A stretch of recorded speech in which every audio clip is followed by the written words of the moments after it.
dog to fetch sticks. Seems to me you've been at that about 10 years now. Yeah, I reckon he's just too dumb. He's just too smart. What you mean? What did Duke want with sticks? He ain't no beaver. Yeah, but other dogs fetch sticks. Well, that's their problem. Duke's got you to do it for him. Shh, don't talk like that in front of the D.O.G. This D.O.G. is a bloodhound. He was bred for tracking and trailing, not fetching and carrying. Well, he's got to start at the bottom of the intelligence ladder just like me. I didn't become a 6th grade graduate overnight. Took me 12 years of hard work. Now watch. What's Jethro doing? Fetching a stick. He's spending too much time around Duke. Yesterday, I caught him burying a bone. When he goes to chasing cars, I'll speak to him. Well, at least he don't shed.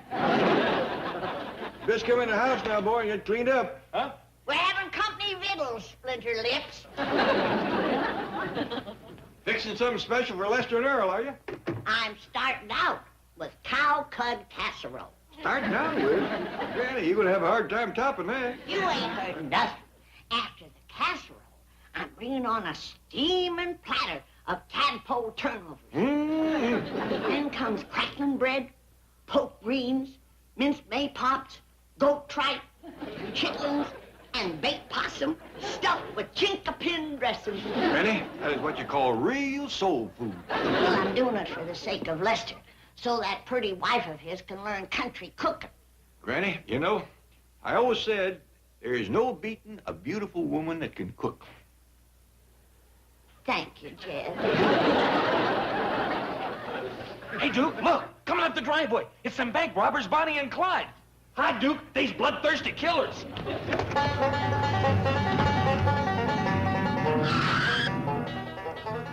I still say we should have changed clothes before we came up here. But there wasn't time, Earl. We have to be back for more publicity pictures in an hour. Well, we scared Jethro into the house.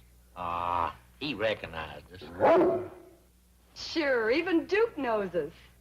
Yeah, and Jethro's as smart as Duke. Pretty near.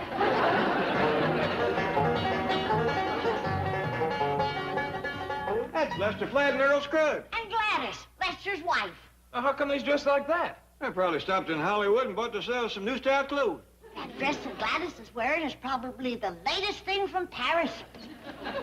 Gee, I hope these 1930s styles never come back. Not one man whistled at me all morning.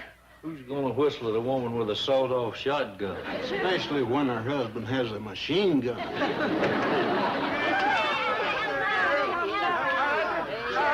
Hi, Judge. I guess we ought to explain these clothes we're wearing. Oh, we figured it out. Glad to see you so prosperous.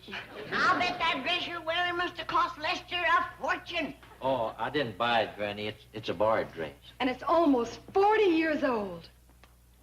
I knowed Lester was careful with his money, but that's ridiculous. Must have spent it all on that new car. Howdy, everybody. Hi, Ellie. Hi, Ellen. I seen you from my room when you drove up. I thought you was gangsters with them there guns. Boy, are you dumb. We're supposed to look like gangsters, Ellie, but those guns, they're just props. Yeah, we've been taking publicity pictures for a new album. Say, I'm not so dumb. All right, that's enough. Come on, let's all go inside and have some company victuals. And company music. Now, Granny, don't go hinting right off. Who's hinting? Come on in, everybody, come on. Come on to the kitchen, honey. One cooking lesson for me. And you won't have to wear that 40-year-old borrowed dress. I think I'll change it right now, Granny. I'll meet you in the kitchen, okay? Yeah, I'm gonna change, too. These butchers ain't got enough of give to them. Well, I'll yell when it's ready. Come on, Jed. You can help me cull the chitlins. Good idea, Granny. Nothing will turn on you quicker than a rancid chitlin. Mr. Flatt? Yeah? Hey, if you's gonna change your clothes, can I borrow your suit? Sure. Can I borrow your car? Sure. Can I borrow your... No, she stays right here. I mean, can I borrow your wife's dress for Ellie Mae? Oh, okay. Thank you. What we gonna do, Jethro? We's gonna fool somebody into thinking we's gangsters, just like they fooled us. Hop in. Well, who we gonna fool? Mr. Drysdale down at the bank.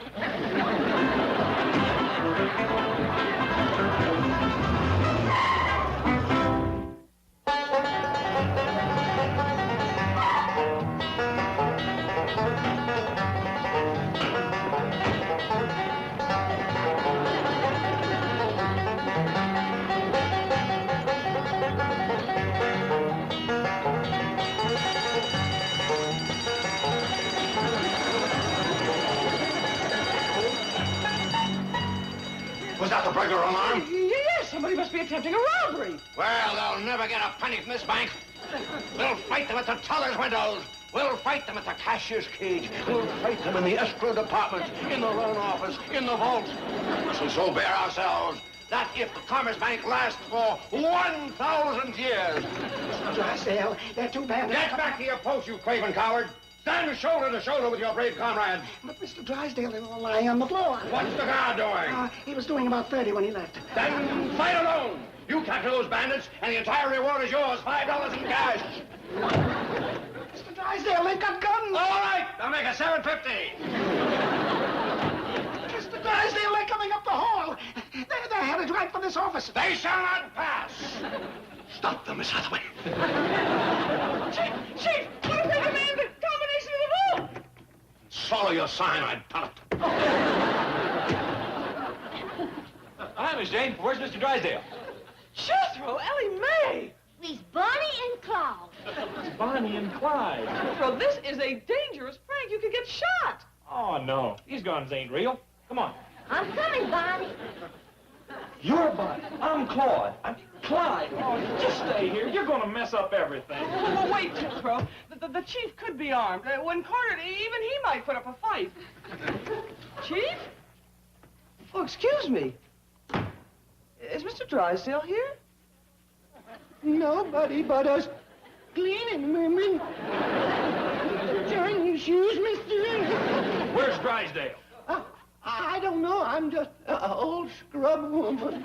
You look an awful lot like Drysdale. Exactly like him. Oh, now you've discovered my secret.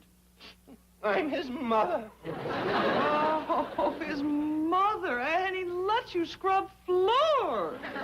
Yes, he's such a wonderful boy. So generous. That's why his vault is empty. You mean there's no money in the vault?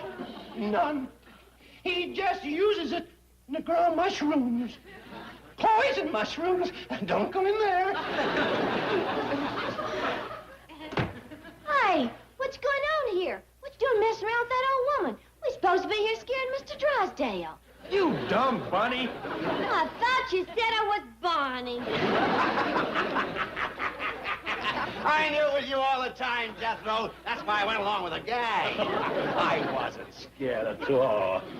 You kill me. That's a good idea. Let me have your gun, Jethro. Oh, you don't shoot, Mr. Drysdale. It's just a prop. Oh, let me have yours, Johnny. Well, it's just a prop, too. Hey, you know, Mr. Drysdale, you make a pretty good Clyde yourself. You sure do. Say, Jethro, let me have that jacket. Oh, I'll teach that chicken bookkeeper to desert his post. I'll scare him right out of his sleeve garters. He's in there, boys. But be careful. He's armed. All right, you little freak. Now you're gonna get yours.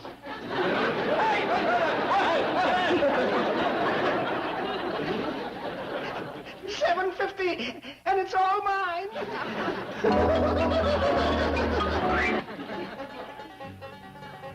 Is that Lester and Earl? Yes, that's Foggy Mountain Breakdown, the song they did for Bonnie and Clyde.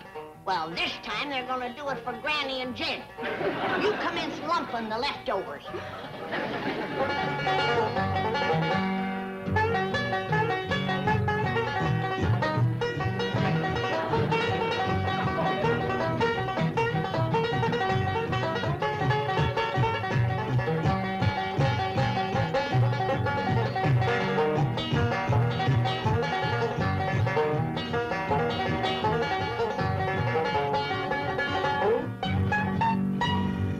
One more time, boys. One more time.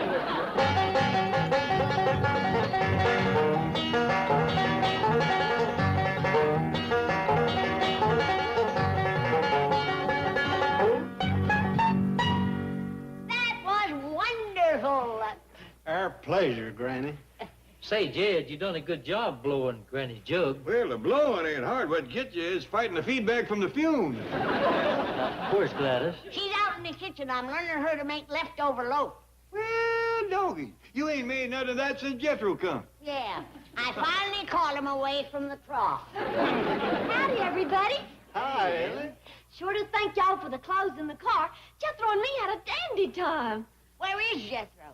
Oh, drove around the back. He'll come in through the kitchen. Oh, no, my leftovers! Oh! She'll never make it on them short legs. Doggone, there goes Gladys's cooking lesson. If she gets in Jethro's way, there goes Gladys.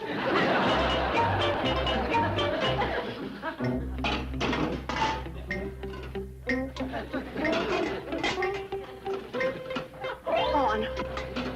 Gone. Everything's gone. Gladys. What happened to Gladys? I'm here, Granny. Are you all right, darling? I think so, Granny. I was at the refrigerator, and suddenly I heard this frightening noise, so I dived under the table. Frightening noise? Yes, a roaring, grinding sound, like a giant garbage disposer. That's what it was. But you're safe now, honey. It won't feed for another 2 hours. Hey, there you are. Hey, listen, will you please bake a cake with a saw in it? A saw? He'll eat anything. Oh, it's not for me. It's for Mr. Drysdale. He's in jail.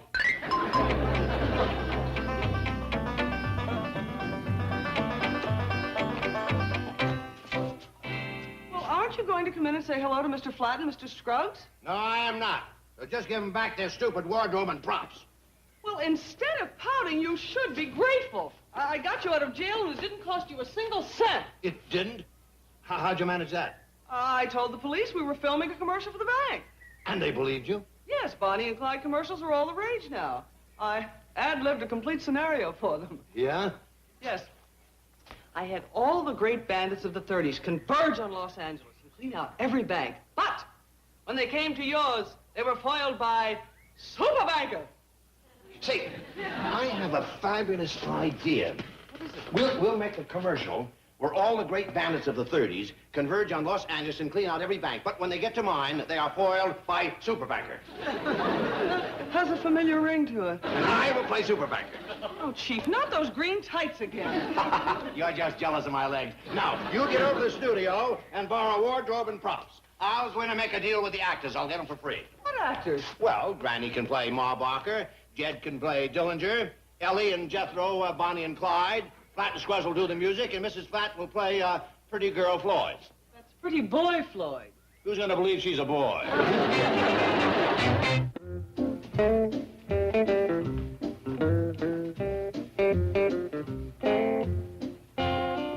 Who are you? Jed! What part are you playing? Well, I'm supposed to be a fellow named John Dillinger. Who's he? Well, must have been one of them there financiers. Mr. Drysdale says he opened up a whole bunch of banks. I'm the only one that ain't getting no new fancy clothes to wear. Who are you supposed to be? Somebody by the name of Ma Barker. Well, now, what part are you playing, Gladys? Well, I was supposed to be Pretty Girl Floyd, but I held out for the lady in red. Who was she? Oh, she was a very seductive siren who lured John Dillinger to his doom. Now, why couldn't I play a part like that? You want to trade? Well, Granny, I don't think this dress would fit you too well. Yeah, I see what you mean. It's too long for me. Mr. Drysdale, I think we got your theme song down pretty good. You have a theme song? Yes, ma'am. It's called The Ballad of Milburn Drysdale. I wrote the lyrics myself. Let's hear it, fellas. Come and listen to a story about the Commerce Bank. Greatest in the land, and there's one man to thank. Generous and kind, modest without fail. That fellow's name is Milburn Drysdale. Milburn was a hero when just a little tyke. To save his town from flood and stuck his finger in the dike. They offered him a big reward, money by the bale. Gave it all to charity, said Milburn Drysdale. That's all. That's enough. Now, wait a minute. You haven't heard the part where they begin to really praise me. Let's keep it that way. All right, fellas. Just forget the next 20 verses and go right to the finish. You gotta hear this. And then a gang of killers come a-roaring into town. a shooting and a looting every bank for miles around. But when they reach the Commerce Bank, them killers turn tail, 'cause there like a bear stood Milburn Drysdale. Super banker, that is. Real nice fella. Y'all keep them deposits coming, yeah? Magnificent, sensational. This song will become a classic. Well, I'll go round up the cast. We'll go down to the bank and start filming. Mr. Flatt, Mr. Scruggs, may I ask you one question? Sure. Far away. How was he able to talk two internationally famous entertainers like yourself into performing to this piece of drivel? Well, for my part, he promised to use my new banjo book on every single commercial. And what's your excuse? He promised to get my wife a genuine full-length chinchilla. That's a very expensive fur coat. Okay, we can start filming now. Ellie and me's back from our secret mission. What secret mission? Mr. Drysdale sent us. Earl Scruggs and a 5-string banjo. Oh, you learned to play the banjo, Mr. Scruggs? Ain't you the boy, Earl? Yeah, Jethro, I'm learning. Ah, good. Good. Well, gentlemen. Did Claude come in through here? Jethro. Him and me's playing Bonnie and Claude. That's Clyde. I like Claude. What's that, Ellie? That's what Jethro and me got on our secret mission. It's a present for Gladys from Mr. Drysdale. Well, gentlemen, I'm sure we all know what this is. Yeah. A genuine, full-length chinchilla.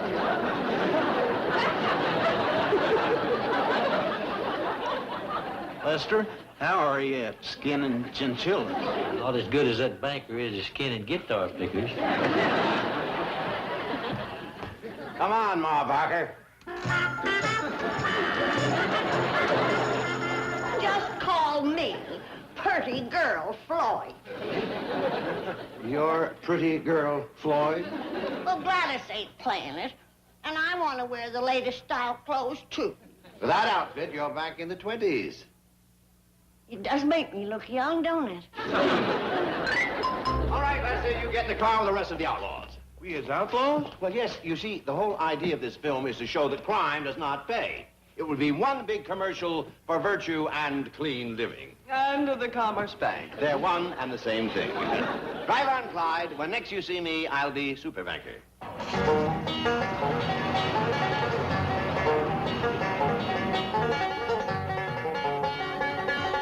All right, Mr. Flatt, Mr. Scruggs, you may start the music now.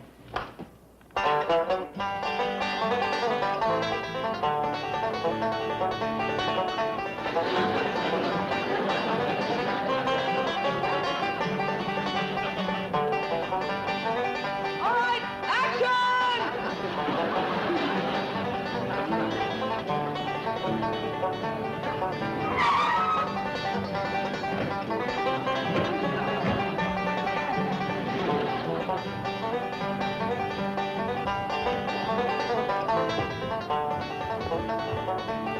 Have no fear! Super Banker is here. You have just seen 5 heavily armed, desperate mad dog killers enter this bank to commit robbery. But your money is always safe in the Commerce Bank of Beverly Hills because it is protected by me. By me. Oh, look, Lester, it's Paul Newman. No, it's Rock Hudson. Oh, no, no. It is your heroic president, Milburn Drysdale, alias Superbacker. Stand back while I throw the scoundrels out.